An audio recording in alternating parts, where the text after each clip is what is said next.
sama-sama belajar dari sebuah pohon. Kita mengkaji filsafat atau sanepan, bosone wong Jawa, sanepo, saking pohon utawi uwit. Pohon, ketika pohon itu menghasilkan buah, menghasilkan sesuatu yang manfaat bagi manusia, maka pohon itu yang jelas harus ditanam. Yang jelas pohon itu harus ditanam. Benteng kayak suket. Suket kan cukul-cukul dewi. Suket kan kathah umum. Jadi pohon yang menghasilkan, yang bermanfaat untuk manusia itu biasanya akan ditanam. Ketika ditanam, maka akan dirawat oleh pemiliknya, dipupuk oleh pemiliknya, sehingga pohon itu berbunga.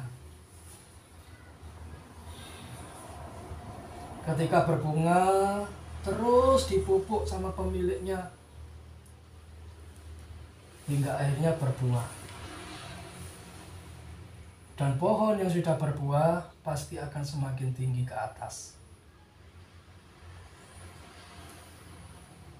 Setelah pohon tinggi ke atas berbuah, buahnya mateng, buahnya jatuh, cukul malih pohon lintune, maka lama-kelamaan pohon itu akan mati dengan batangnya yang besar. Sebetulnya pohon itu diibaratkan sama seperti manusia. Manusia yang berusaha beribadah kepada Allah, manusia yang berusaha ingin dekat dengan Allah, sia yang diamanai Allah suatu titipan ilmu.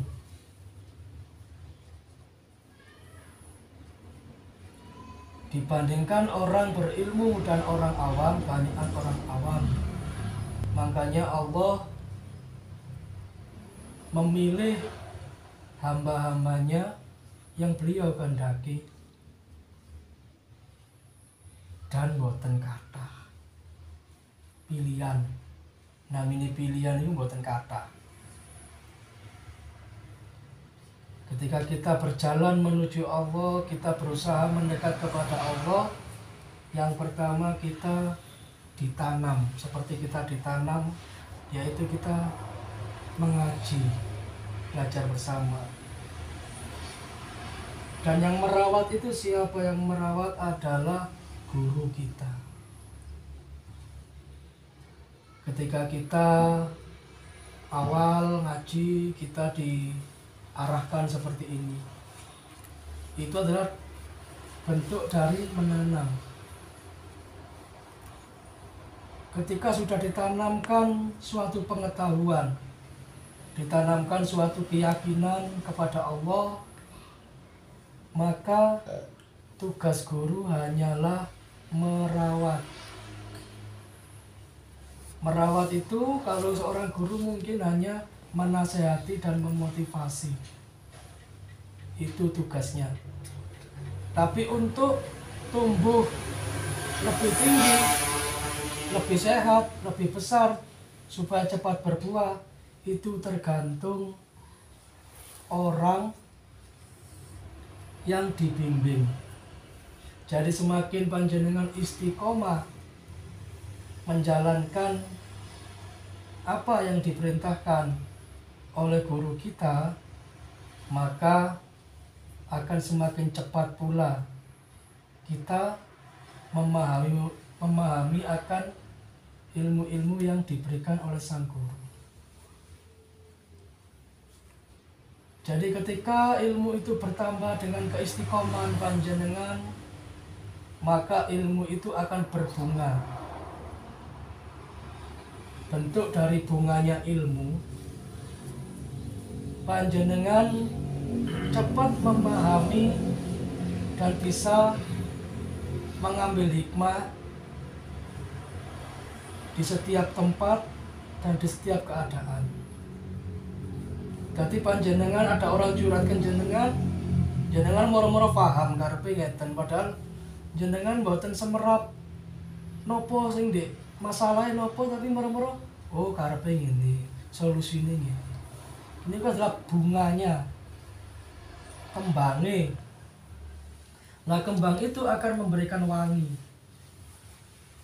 Wangi sehingga panjenengan dianggap orang yang alim, orang yang ahli ilmu, dan panjenengan disitulah kekuatan atau ujian kuat dan tidaknya suatu pejalan, suatu murid. Ketika panjenengan wangi banyak dikenal orang, jenengan bangga, jenengan sampun merasa. Disitulah bunga yang tadi itu diencloki ular. Kalau dalam Islam namanya penyakit hati.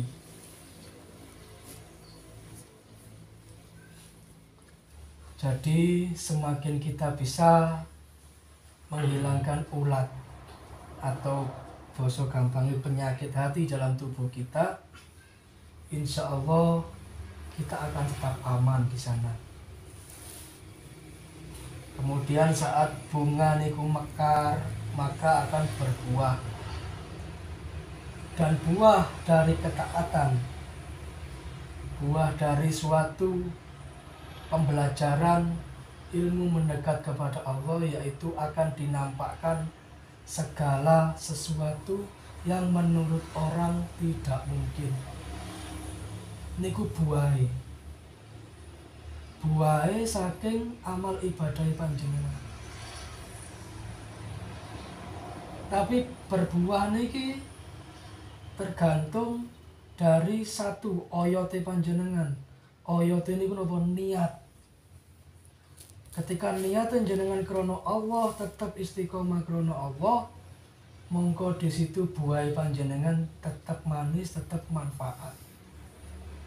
Tapi lek niate panjenengan pun klintu, dipangan tiang mendemi.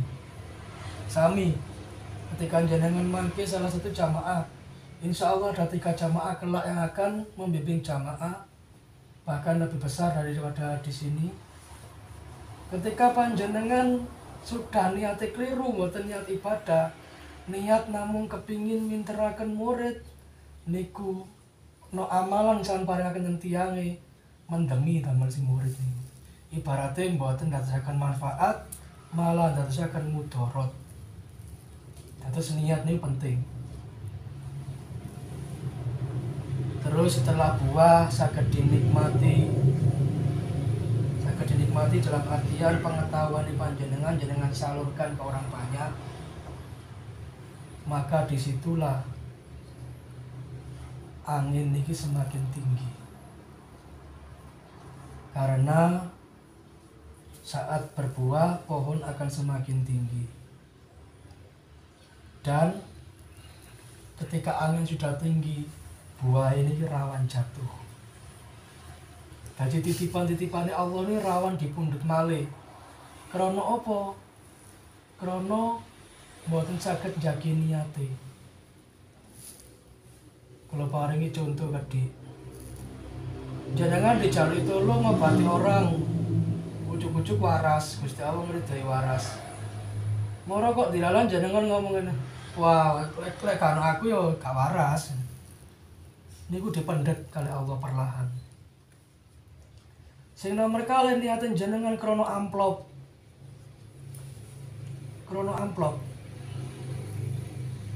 Jenengan jaluk tolong, kita niat sudah ibadah, dugi tiangnya moro diamplopi wangsul dibuka mek titik grundel.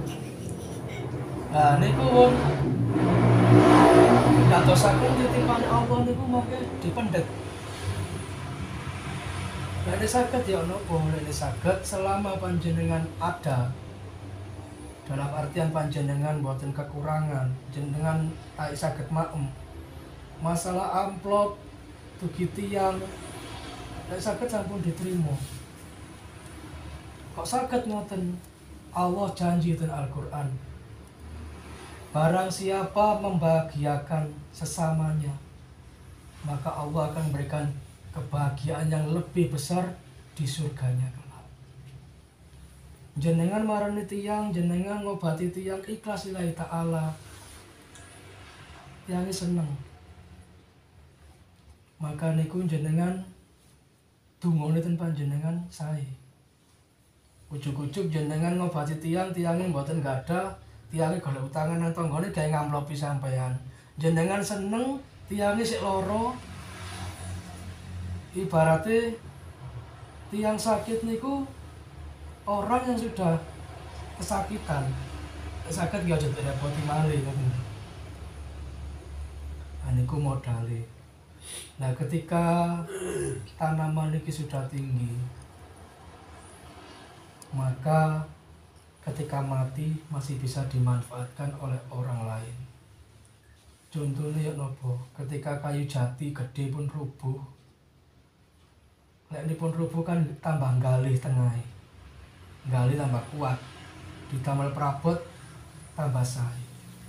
Ini seperti itulah manusia. Ketika manusia sudah bisa menjaga niatnya sampai akhir, maka saat mati pun manusia itu masih bisa memberikan manfaat. Contohnya sinten? Contohnya para wali ini Allah sing sering diziarah-ziarahi. Contoh ulama NU yang terkenal sinten Mbah Kyai Gus Dur. Beliau pun boten enten rogoi, tapi sekitarnya malah katut kena rezekine. Karena ada makam aulia, makam wali, tiang sadian ten sekelilingan kata. Nggih sami kados ngoten niku. Terus jangan sampai kita tergelincir oleh tipu daya, oleh hasutan, oleh sifat rumangsa. Karena itu bisa jadi menjatuhkan kita. Dan yang wajib diingat, baik dan buruknya manusia tidak dilihat sekarang, tapi akhir. Saniki alim naudzubillah min dzalik, akhir hayat moro dados tiyang sing boten karu-karuan, naudzubillah min dzalik. Saniki tiyange boten karu-karuan tapi pas kajenge meninggal dados sae, alhamdulillah. Semoga Allah melindungi kita dan semoga Allah memberikan kita pulang dalam keadaan husnul khotimah. Ngoten mawon saking kula menawi lepat kula nyuwun pangapunten. Assalamualaikum warahmatullahi wabarakatuh.